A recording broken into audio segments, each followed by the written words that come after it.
مرحبا وأهلا بكم في برنامج داخل واشنطن. أنا مضيفكم روبرت ساتلوف. يبدو الأمر رسميا، سيترشح جو بايدن للولاية ثانية كرئيس للولايات المتحدة. عمره اليوم 80 عاما، وهو أصلا الرئيس الأكبر سنا في التاريخ الأميركي، أكبر بثلاث سنوات من رونالد ريغان عندما انتهت ولايته، أكبر من جورج واشنطن ب5 سنوات، وأكبر من دوايت ايزنهاور ب10 سنوات، وأكبر من دونالد ترامب. وإذا ترشح ترامب للرئاسة مجددا، فمن المحتمل أن يواجه الناخبون الأمريكيون الخيار نفسه عام 2024 كما حصل معهم عام 2020. لم يعد من المبكر السؤال عن احتمالات فوز جو بايدن بولاية ثانية، وهل سيصوت الشعب الأمريكي للشخص سيكون قد بلغ 86 عاما عند مغادرته البيت الأبيض؟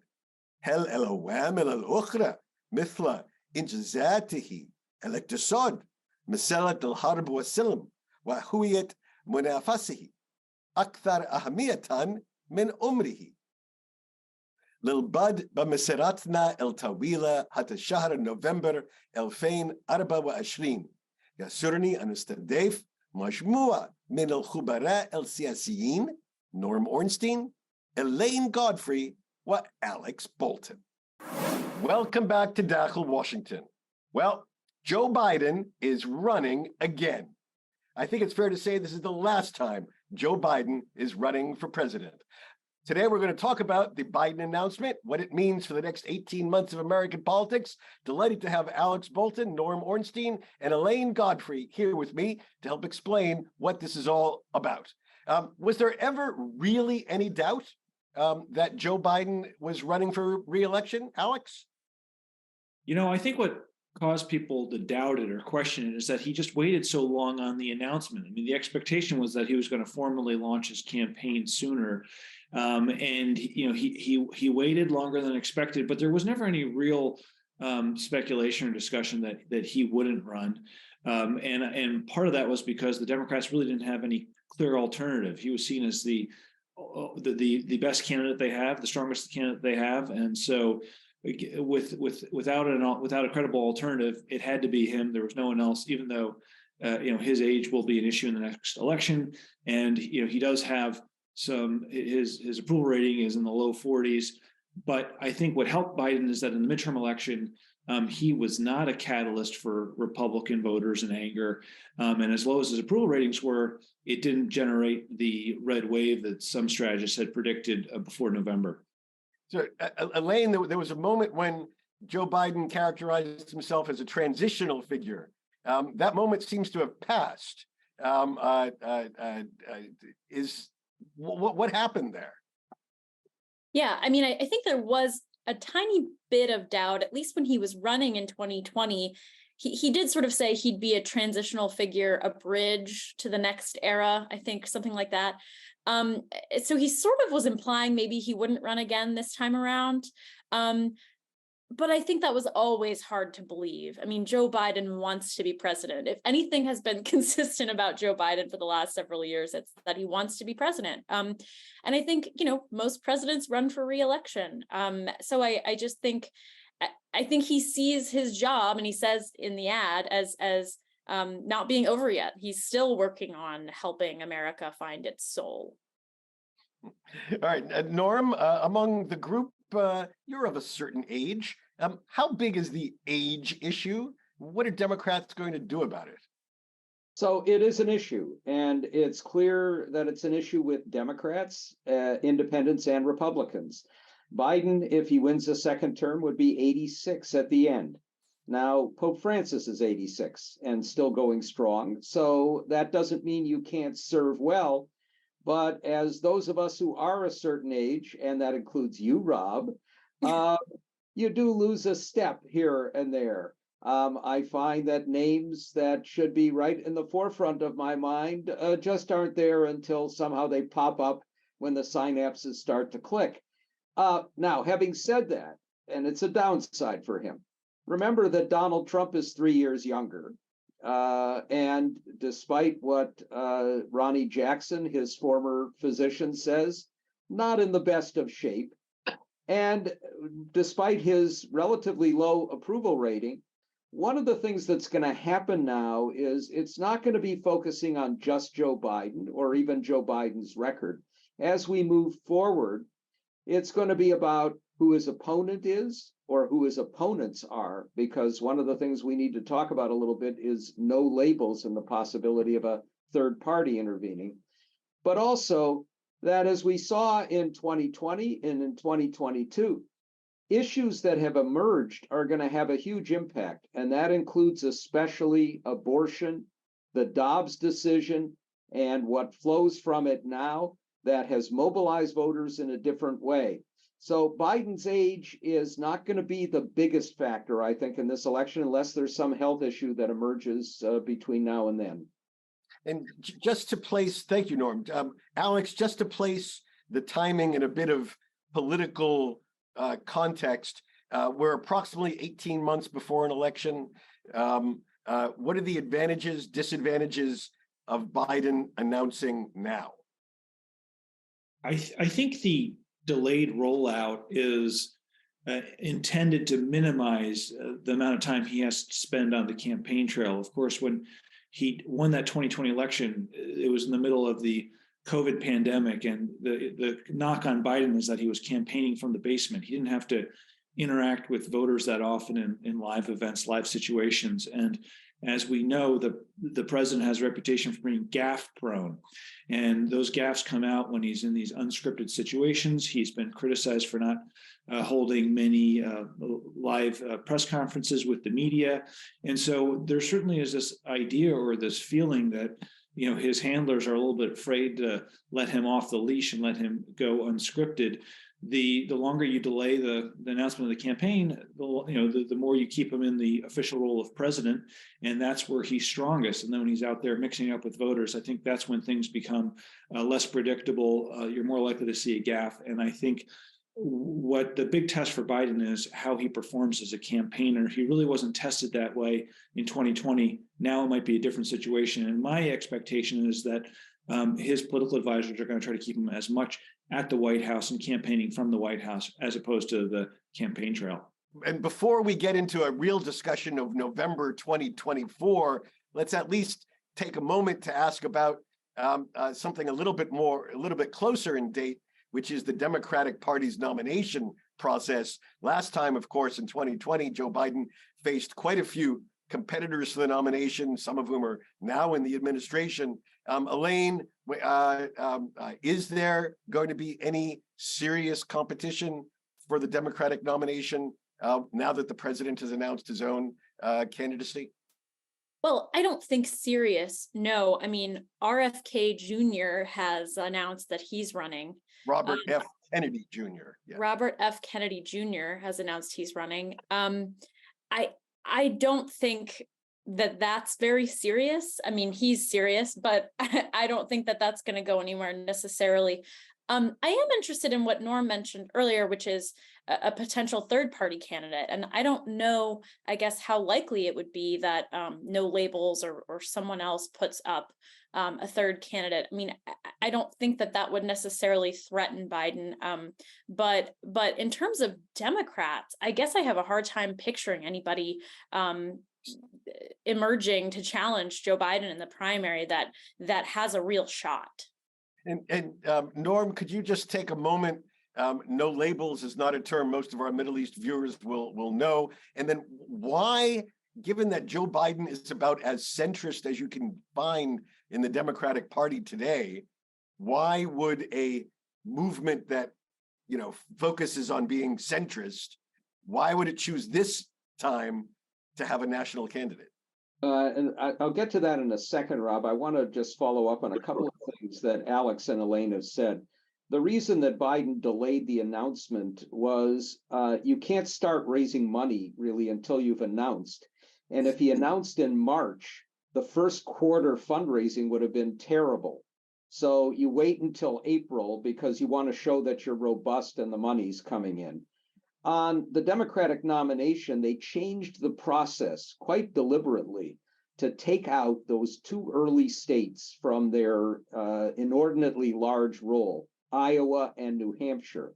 So the first contest now is South Carolina. And as everybody remembers, Joe Biden emerged from the pack because he did well, especially with African-American voters in South Carolina. And that was because of the support he got from prominent Black leaders. Now, one of the things to keep in mind is RFK Jr., Robert F. Kennedy Jr., who is an anti-vax extremist at this point, nonetheless has a following in New Hampshire. He made his announcement in Massachusetts, even though he hasn't been in Massachusetts. He wasn't born there. He's never lived there. But obviously, the Kennedys are huge there. We could see Biden have a problem early, but when the delegates start coming in, because they're going to hold a primary, even though they can't choose delegates, he will have no opposition. Now, No Labels is a group that was formed about a decade and a half ago by Nancy Jacobson, who has been a Democratic Party activist. Her husband, Mark Penn, was Hillary Clinton's pollster, but they have moved to the right. And this organization set its sights on states their Democrats would normally win and talked about how the two parties were extreme, even though Joe Biden, as you say, is anything but an extremist. They equated Biden with Trump. And there is a danger here, just as we saw with Hillary Clinton losing significant votes to a left-wing challenge, the Green Party in 2016, Jill Stein, who pulled more votes in the states that were critical to her, Pennsylvania, Michigan, and Wisconsin, than was the margin of Trump's victory. So this is something to keep an eye on, and it's clearly aimed at hurting Democrats if they choose a nominee. They've said, well, maybe we won't if the parties don't move in extreme directions, but they've already attacked Biden for being extreme. So this is a kicker in the campaign, and they're building support from a lot of Republican billionaires. They've raised $70 million already to get on the ballot in states. All right, when we come back after the break, we're going to look at how 2024 might look a bit different from 2020. And we're going to talk about Joe Biden's election video and what we can read between the lines in just a moment.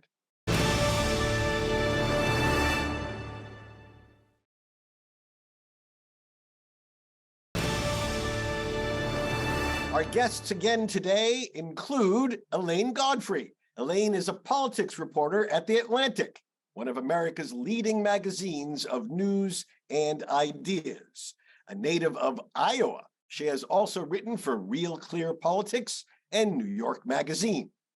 Joining us as well is Alexander Bolton.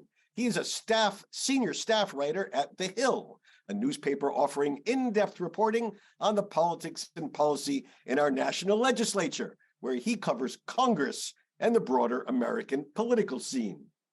And Norman Ornstein. Norm is Emeritus Scholar at the American Enterprise Institute and one of America's wisest experts on politics, Congress, and the presidency. He's a contributing editor and columnist for National Journal and The Atlantic magazines and an election analyst for BBC News. All right, Alex, I watched Joe Biden's video announcing his election campaign, and he seemed to be stealing a march from the Republicans by focusing on a theme usually common to the GOP, the theme of freedom. Was this unusual for Joe Biden? I mean, I think that's an interesting take, and I think it's important for him to have kind of a bit of an offbeat take because he's not a very exciting politician. He doesn't drive a lot of interest, and we know this from our traffic numbers and looking at media traffic numbers across the board. He doesn't drive the attention like Trump does. So it's an interesting little hook, but I think the broader effort by Biden in that launch video is to frame himself as the alternative to Republican and MAGA extremism. So it's clear from the launch video that that Biden expects, I think, President Trump to be his opponent, and that this is going to be a replay of the 2020 election.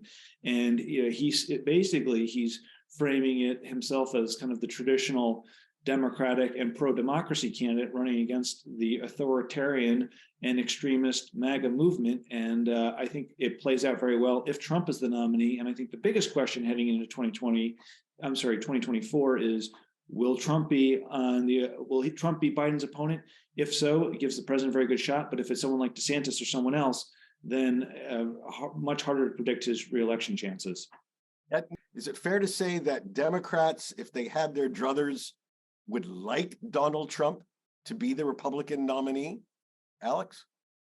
I think there's no question about that. I think they're praying for Trump to be the nominee because they've already shown they can beat Trump, and Trump motivates Democratic voters in a way that Joe Biden can't. So that's, I think, why his launch video is focused on Republican extremism. That's what Democrats ran against in the 2022 midterms. They ran against Republican extremism, not so much on Biden's record. As much as they like to tout it, they see their best shot of keeping the White House is if Trump is the Republican nominee. Norm, do you agree with that? Donald Trump is the Democrats' best candidate? I think Democrats would love to have Trump. And remember that Trump is going to have to go through anywhere between 3 and 6 trials between now and the end of the campaign. He'll be wounded in other ways besides the fact that he's an extremist. But of course, it's a dangerous move on their part. Norm, I also noticed at the end of the election campaign video, there was a website to link to. The website is joebiden.com, not bidenharris.com, not joekamala.com, but joebiden.com. Is there a message there?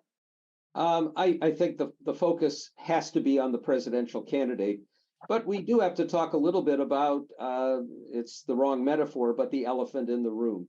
One of the reasons that Democrats were happy with Biden running for re-election, despite his age, is the fear that if he didn't run, there would be a wide open contest and that the obvious heir apparent, Kamala Harris, would not be terribly strong.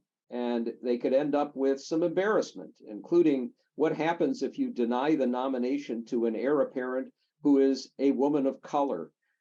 So I think they want to take the focus away from Harris. And frankly, some of the criticism about his age, which Republicans have raised, is implicitly, hey, if he doesn't last through a second term, look who the president will be. And that, of course, is playing on a lot of the divisive themes of race and gender that permeate our politics. One other thing about the video, Rob, which is there was very little mention of the economy and of economics, despite the fact that The Economist magazine says that we're on all cylinders right now. We're doing extraordinarily well. But voters don't feel that at the moment. Now, if you go back to 2022, voters felt badly about the economy, which normally would have predicted a big gain for the opposition party. It didn't come because the issues that mattered to the swing voters were the cultural ones, including Dobbs and abortion. And I think what we're seeing is a focus on culture now with the belief in the Biden camp that it now works to their advantage, issues that have traditionally been the strong suit of Republicans. So Elaine, when you help set the table for our viewers about 2024 and how it is likely to be either different or similar to 2020, what do you tell them? I think, like Norm said, abortion is going to be huge in 2024. And Biden seems to think, his ad was about, do you want Republicans taking your freedoms away? He's talking about abortion. And I think that Democrats are really confident that this is going to be a winner for them because it already has been in 2022. Most recently in the Wisconsin Supreme Court race, it was a big winner. So I think that that's primarily the difference. And also, Biden is a known quantity now. We know what he's been like as president. Democrats are banking on the fact that people will want to just keep things as they are. They don't want to go back to Trump, assuming he's the nominee. The comparison between the two is clear. The choice between the two is clear for voters. I think that Democrats are confident in those two realities. All right. Elaine Godfrey, Norm Ornstein, Alex Bolton, thank you for helping to set the table and prepare our viewers for another 18 months of roller coaster American politics, some of which, as Norm just underscored, we're going to be facing very, very soon. Thank you all for joining me this week on Dakhel Washington. There was a time when I thought 80 was old, really old. When I was a little boy in grade school, I still remember a class assignment to interview someone from a previous generation. I took my old reel-to-reel tape recorder to the neighborhood home of Mr. Pepper. I never knew his first name, he was just Mr. Pepper, to talk about his experience during the war. Not the Second World War, in which my father served, but the First World War, known as the Great War, until the Second came along. To me, Mr. Pepper was old, and I don't think he was even 80 at the time. That was more than 50 years ago. Now that I have seen my 60th birthday in the rearview mirror, I have a different conception of age. I don't know if 80 is the new 60, but it certainly isn't what it used to be.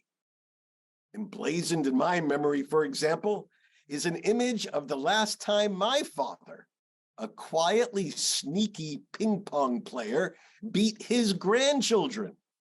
He was 89 years old. There are lots of examples more impressive than my dad. There's Yuichiro Miura, who was 80 when he claimed the mantle as the oldest man to reach the summit of Mount Everest. There's Lou Hollander, who's the oldest man to complete an Ironman race at the age of 84. And then there's the remarkable Fauja Singh, who ran the Mumbai Marathon at the age of 104. Well, all this brings me to Joe Biden and to Donald Trump. Neither of them is running marathons, but Biden at 80 is already the oldest president, setting records every day. And Trump is not that much younger. He's 76. And if he wins in 2024, would be the second oldest person to serve as president after Biden. And it's important to note, no one has ever seen him on a bike like Biden. When he plays golf, which is pretty often, he doesn't walk, he takes the cart. Now, as far as I'm concerned, that's fine, because the point of this essay is to dismiss age as a factor in the 2024 election. There are important, vital, essential issues at stake in our country, at home and abroad, issues that affect our nation today and will affect it for generations to come. And the age of our president is not one of them. Of course, age is often connected to other factors like physical health and mental acuity, all of which is fair game when making the serious judgment of fitness to serve in our nation's highest office. Sometimes politicians, who are not known for self-reflection or restrained egos, do stretch their public service beyond their past due date. That's the case of the remarkably accomplished but regrettably ailing senator from California, Dianne Feinstein. But let's not conflate fitness with age. As we learn from Paul McCartney and Harrison Ford, from Barbara Streisand and Nancy Pelosi, 80 is just a number. وصلنا إلى ختام هذه الحلقة من برنامج داخل واشنطن. إن كان لديكم أسئلة أو تعليقات حول البرنامج وبالأخص بشأن القيادة المستقبلية للحزب الديمقراطي بعد جو بايدن، تواصلوا معي رجاء عبر تويتر على هاشتاغ Inside Washington أو راسلوني مباشرة على الرابط @RobSatloff. إلى اللقاء في الأسبوع القادم، حتى ذلك حين شكرا وإلى اللقاء.